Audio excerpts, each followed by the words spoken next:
जब भी जीवन में अंधेरा घिरने लगे, जब समस्याएं रास्ता रोकने लगे, तब याद रखिए भगवान श्री कृष्ण का जीवन एक ऐसा दीपक है जो हर अंधकार को मिटा सकता है। श्री कृष्ण ने कभी भी परिस्थितियों से डरना नहीं सिखाया, बल्कि उनका सामना मुस्कुराते हुए करना सिखाया। उनका जीवन संघर्षों से भरा था। जन्म होते ही मथुरा की जेल, बाल्यकाल में पूतना, शक्टासुर और कई राक्षसों के समान, फिर कंस जैसे अत्याचारी राजा से युद्ध, लेकिन उन्होंने कभी हार नहीं मानी। यही हमें सिखाता है कि मुश्किलें चाहे कितनी भी बड़ी क्यों ना हो, मगर हमारा मनोबल और विश्वास मजबूत हो तो हम हर बाधा पार कर सकते हैं। श्री कृष्ण ने अर्जुन से कहा, अपने धर्म का पालन करो, डर को मत अपनाओ, क्योंकि डर मनुष्य को कमज़ोर बनाता है। वे हमें यह भी सिखाते हैं कि निर्णय वही श्रेष्ठ होता है जो निष्काम भाव से किया जाए।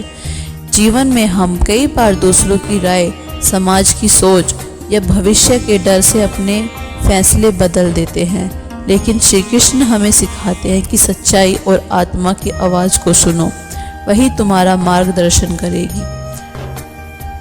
उन्होंने रासलीला के माध्यम से प्रेम का शुद्धतम रूप दिखाया और महाभारत के युद्ध में नीति और धर्म का पाठ पढ़ाया।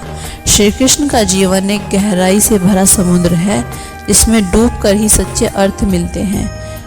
उनकी गीता की एक एक बात आज के युग में भी उतनी ही प्रासंगिक है जितना उस समय की। जो हुआ वह अच्छा हुआ, जो हो रहा है वह भी अच्छा है, और जो होगा वह भी अच्छा ही होगा। यह वचन हमें वर्तमान में जीना सिखाता है।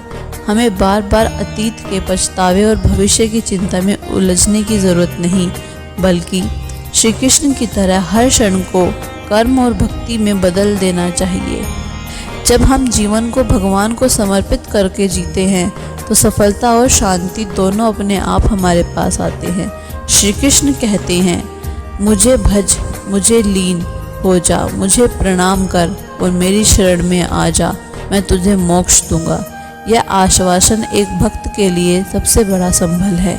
तो क्यों ना हम श्री कृष्ण के दिखाए मार्ग पर चलें, अपने कर्म को पूजा बना लें, अपने मन को श्री कृष्ण में स्थिर कर दें और अपने जीवन को एक सुंदर भक्ति युक्त यात्रा बना दें।